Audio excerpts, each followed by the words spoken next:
began as a political debate at the highest levels in Washington. I believe that the industry knew it had a problem that needed to be addressed. I hope you walk away with one thought today, that if you don't do something about it, we will.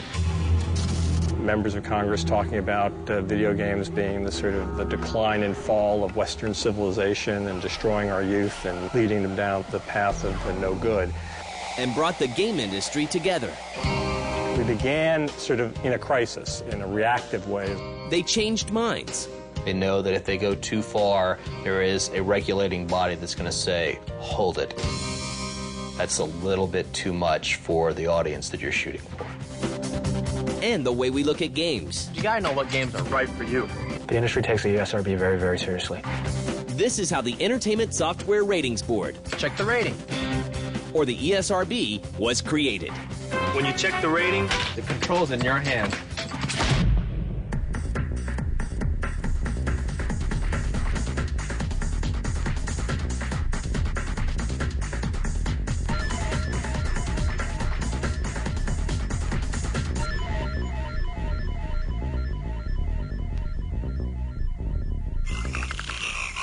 Do you really think we should be leaving them here alone? Why not?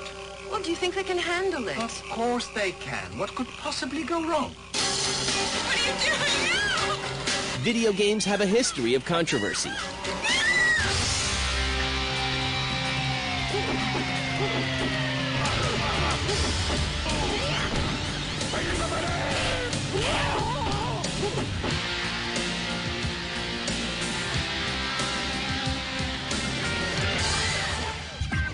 Early explicit games like Gotcha, released by Atari, pushed the envelope. You know, we were young and dumb and trying to figure things out. And everyone was talking about the phallic nature of joysticks. And so we thought, well, maybe it would be good to have Two big pink rubber controllers on the face of the game. in which you were manipulating breasts. So we had these sort of breast-shaped controllers. And grabbed the public's attention. It was really one of the first pornographic games. It had a certain lurid appeal that some people went for and some people didn't. The game was a total failure. And I don't know if it was the game or whether it was the controllers, but the whole thing didn't work. More games followed, like Death Race in 1976, released by Exidy. The game draws such public outcry for its violence.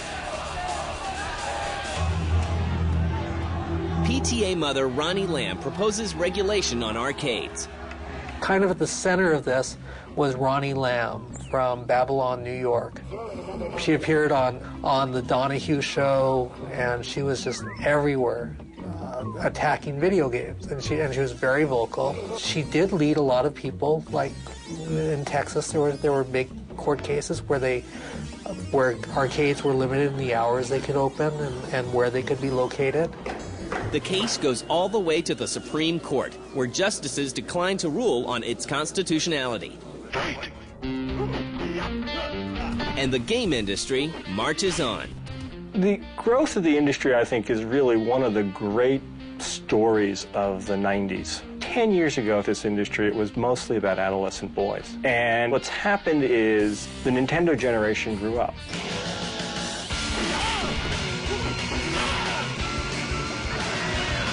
The video game industry has certainly evolved significantly over the last couple of decades.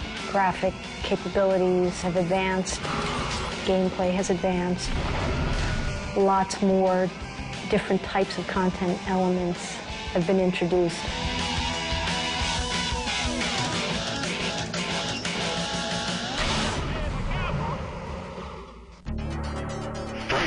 In the 1992 arcade game Mortal Kombat, those elements included violently infamous finishing moves.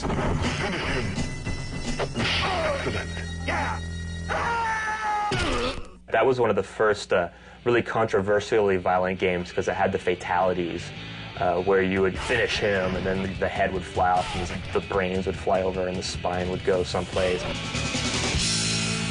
So people were really crazy about that game at the time. It was a fun game. It was interesting. I think the rating system was an evolution of that point. So it's interesting when you look at some of the content that's in mainstream media and you compare it to the content that's in games. And in many cases, what you can see on the primetime news is as violent or even more violent in many cases than what you'll get in media such as video games or movies. Liu Kang wins. And it gets Washington's attention. I think there was a growing concern about violence in some of the games. Mortal Kombat and Doom that were getting attention at that point in time. So it was a growing concern about violence in video games. How would the industry react?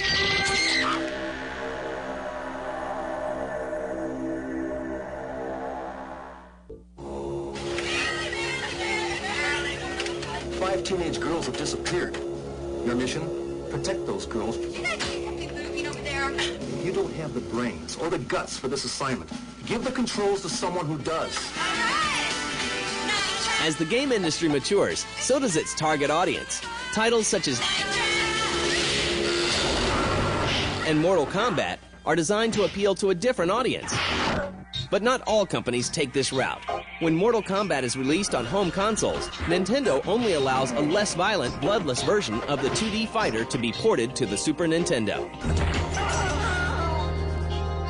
Violent video games. Back then it was the very first Mortal Kombat game, and a game that didn't really have a lot of commercial success but got a lot of attention, a game called Night Trap.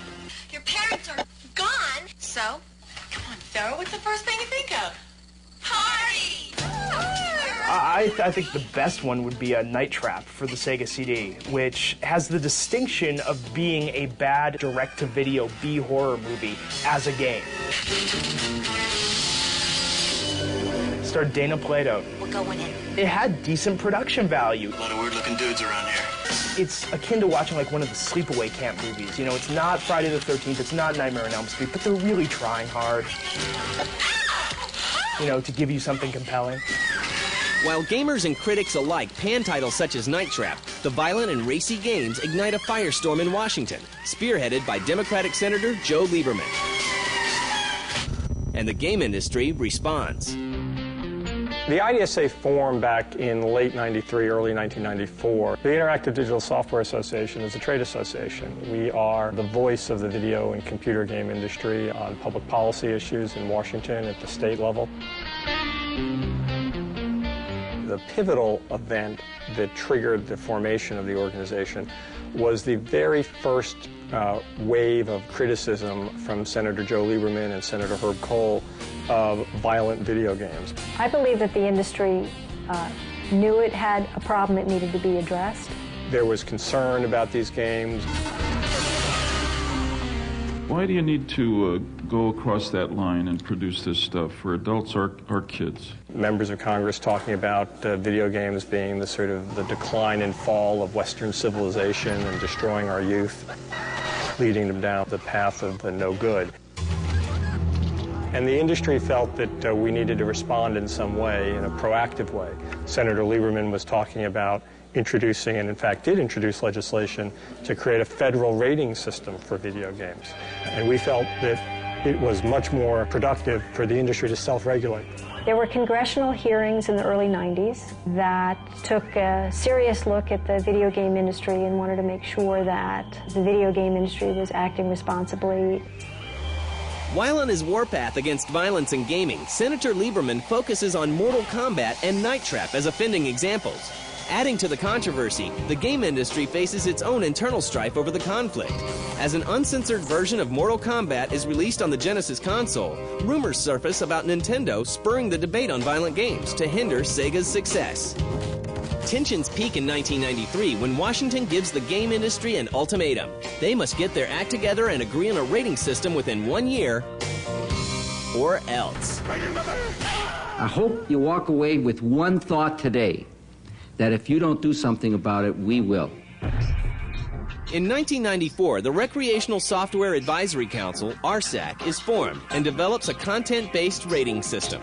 The RSEC one was actually really good because it was an objective set of questions that you went through. Anybody, you could take a game like Doom and go through the questions and get the same rating.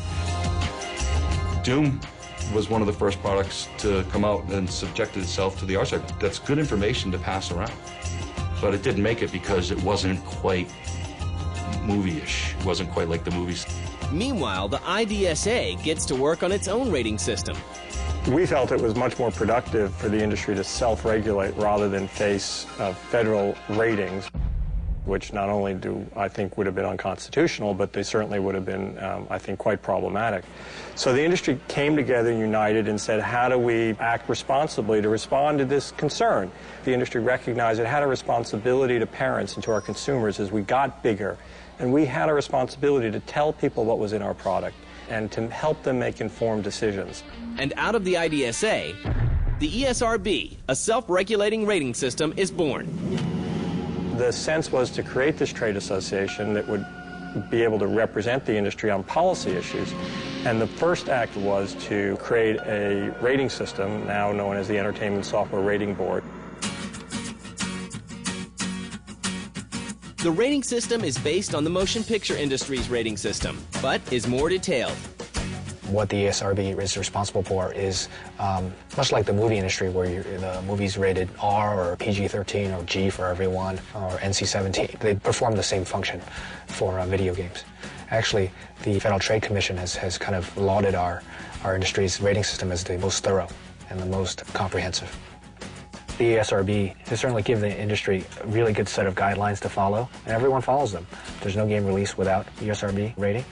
It helps clearly define what the target audience is for the game. Shortly after its introduction in 1994, game developers and publishers quickly adopt the ESRB rating system.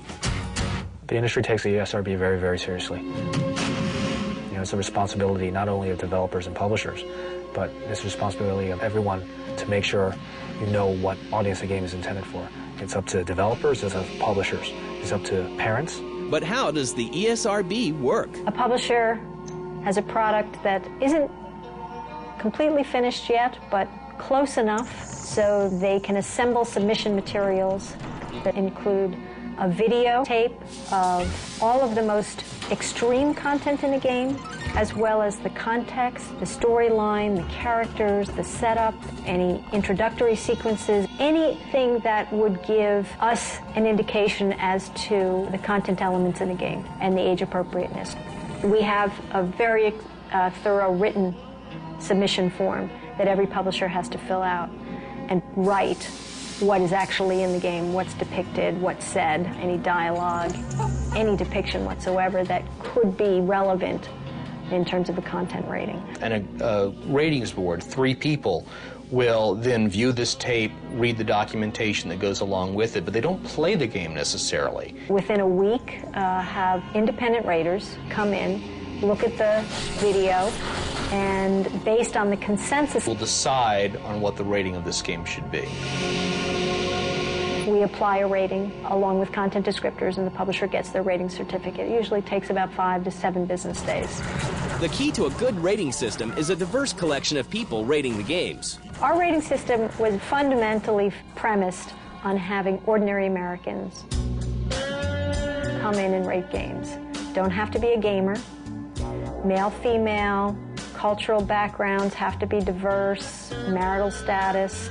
It would be helpful, and in fact we look for raters who have had some kind of exposure to kids. But the bottom line is we want ordinary Americans to be looking at this content using their own judgment, their own cultural backgrounds, their own tastes, what is appropriate for which ages, and which content needs to be called out to a consumer on a box or in an ad. So it's American public opinion, it's not the industry's opinion. But has the ESRB gone far enough? I think it does a good job. I think it could do a better job on certain things. It's time for a PG-13 type of rating in the gaming world.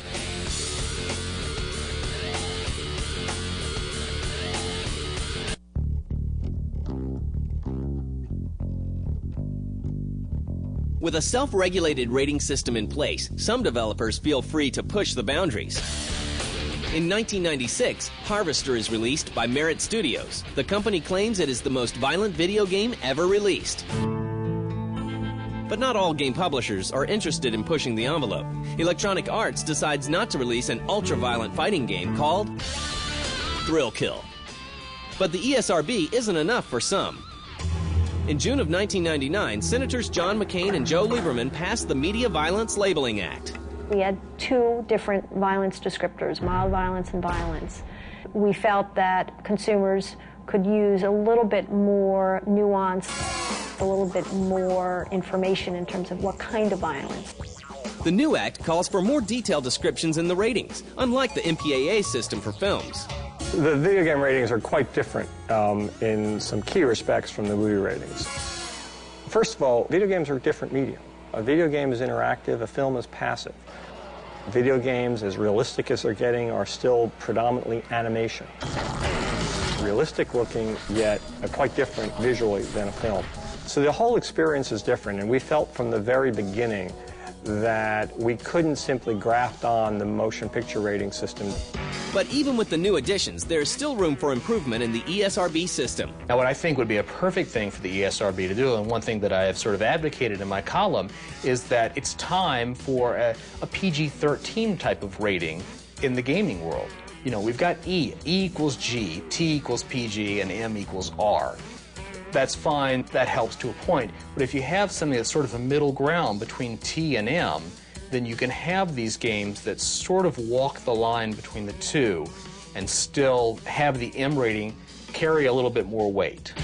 And the ESRB continues to evolve. In 2003, the ESRB conducted an extensive review of the rating system. We talked to child development experts, we talked to consumer advocacy groups, we talked to members of the academic community, we talked to consumers, we talked to as many people as we could to understand how successful the rating system is and where are the areas that we could make improvements. We introduced a number of significant changes to the rating system.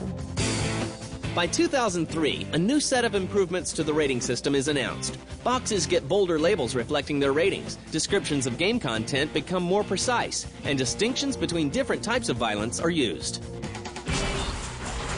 First was we wanted to make sure that the mature rating symbol was clear in terms of its age appropriateness. So we added 17 plus to the actual rating symbol. So if a consumer picks up a box, they don't have to guess what the age range is for a mature rating. Second change we made was we wanted to make sure that consumers didn't miss the content descriptors on the back of every package. Short phrases that describe the content in the game. Critical piece of the rating system. And the game developers themselves are kept informed of ratings guidelines. All those guidelines are really, really good for our industry, you know, because they make it clear what really is an E game. What is a T game?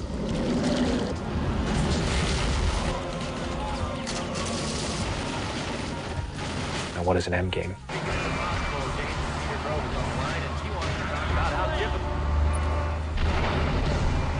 I applaud the ESRB for enforcing these uniformly. In 2003, the IDSA undergoes a transformation of its own, changing its name to the ESA. ESA stands for Entertainment Software Association, and it's made up of the top publishers that are based here in the U.S.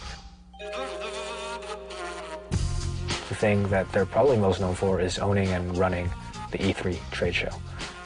They're an important group. They're responsible for the ESRB. They also have a lot to do with talking to politicians in Washington who, you know, may or may not understand video games. It's a voluntary system. It's up to a publisher if they want to submit a product to us to be rated. It's self-regulating. I think it's very, very important. The reality is that it's been a universally adopted system and that the publishers have all really responded in wanting to provide this objective, independent information on the front and back of every game box and also in all of their advertising. With the ESRB rating system in place, Senator Lieberman, one of gaming's most vocal critics, has applauded the industry's proactiveness. This video game rating system is the most comprehensive and informative rating system of any entertainment medium anywhere.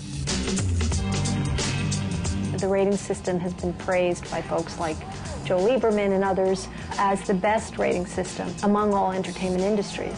So it was critical that people didn't miss it. We began sort of in a crisis, in a reactive way as a trade association, responding to this sort of congressional criticism. And in a very perverse way, it did us a favor,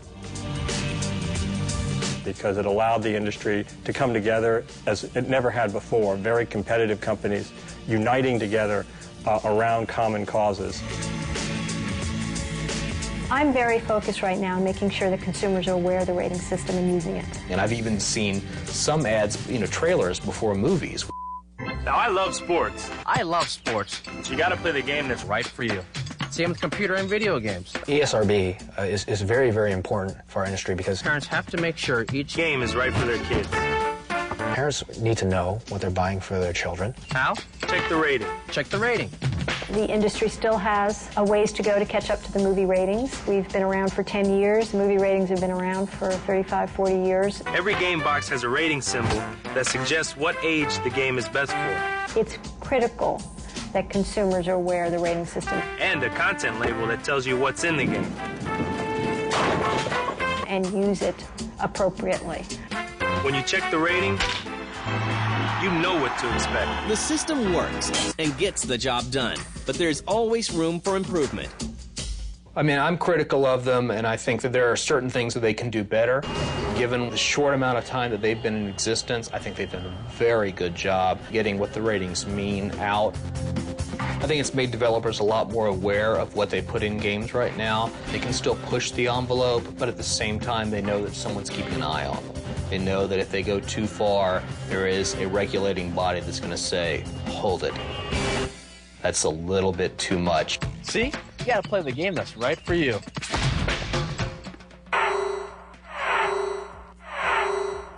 This week on G4, Sweat heads to spring training with the Texas Rangers. It's out of here! Ninja Gaiden is the viewer's choice on Cinematech.